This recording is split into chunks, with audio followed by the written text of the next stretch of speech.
welcome to another episode of the Groomer and the Trainer. I'm the trainer. And I'm the groomer. And this is Tiffany. So today I've asked Charmaine just to show us some handling tips on how to prepare your dog for the grooming, some things that she uses to get dogs used to being touched and handled by the groomer. I've got her all excited with the toy now, and now she's all Mrs. Bitey. Yes. So I'm going to hand her over to you now, Charmaine. Thanks for that. Okay. It's probably better to get your dog used to being handled when the dog is a bit more sleepy and tired after a play session as well. Yeah, that was a little bit mean. And she has disappeared. Do you want to call her and see if she'll come? Tiffany! And it's really interesting, if a dog does wander off, using a higher pitched tone will often get the dog to come back and want to know what you're doing that's so exciting. So well done. That was good. Look at you. She came back. That was really good. I know. Good on you, Tiffany. Okay. Alrighty, so poodles especially have to get used to having their face, feet and tail trimmed by clippers. So the more handling that we can do to get them used to the feeling of having their feet and face touched and held, even just with hands, helps.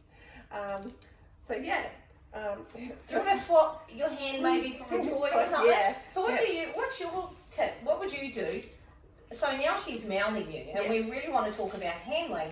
So this is what the everyday pet owner would experience. Yeah. So what would you do in a situation like that? Okay, so we need to give her something she can chew on because she's teething, her puppy teeth are coming through at the moment. Either that or she might be a bit hungry even.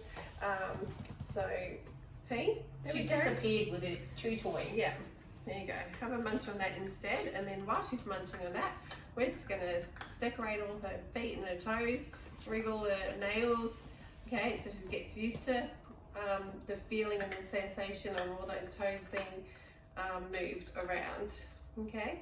And I'm like tickling her underneath the pads, just separating each toe. So it's no big deal, I'm just going to touch your foot. Just going to touch your foot and your nails. Yeah. Yeah, and nothing's going to hurt, and it's all good, and it's just a normal part of a puppy's life.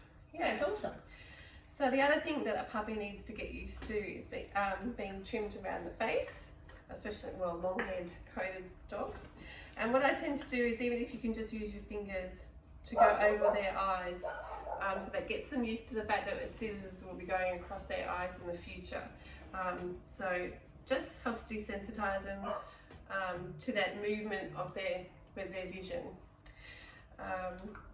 And then you can also get used to them flipping their ears over and massaging their ear. They get used to having their ears looked at and checked that they're all clear. And also you can open their mouth and just pretend to give them a tablet just so that they're used to having their mouths opened as well. Oh, that's awesome. Look at her, she's turned into Mrs. Bitey. Yes. Hasn't she? Right. But, what I tell people is that teething and biting is an absolutely normal puppy behaviour. And what we want them to do is we need them to transition through it. So while it might be painful, it's a really important phase, and we need to not draw attention to it, make it a big deal, and just give them something else so that you're replacing your body part with another object that's valuable. And honestly, it's such a short time in the life of your dog that pretty much just replaced with something a desirable thing. Yeah. So what tips do you use if your dog does accidentally bite you? The other thing that you can do is just let out a little squeak, like their siblings would. You just go like, ouch! See, she instantly did stops. that so well, Charmaine. See, and then we do something else, and it just stops that biting, and it teaches them they start to learn how much pressure to put down. So even if they do accidentally bite you in the future, they won't actually punch your skin and do a really hard bite. They'll just do a gentle one because they've been taught the strength of their teeth. Doesn't it hurt? I have no idea why puppies have razor-like teeth. I don't really understand it. They're sharp on all sides. Yes. And, you know, once they've got rid of those puppy teeth, it's nowhere near as painful. But I have another tip.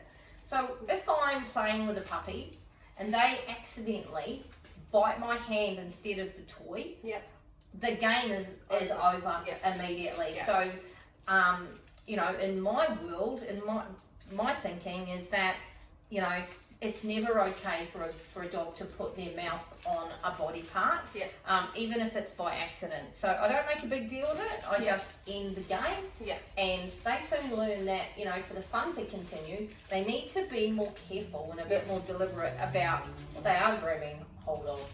But obviously at her age, she's you know, she's a teeny tiny baby. She's only been home for a week, so she's still awesome. Well, thanks for sharing that with us, Charmaine. That was awesome. It was great to catch up. Thank you, everyone. Bye.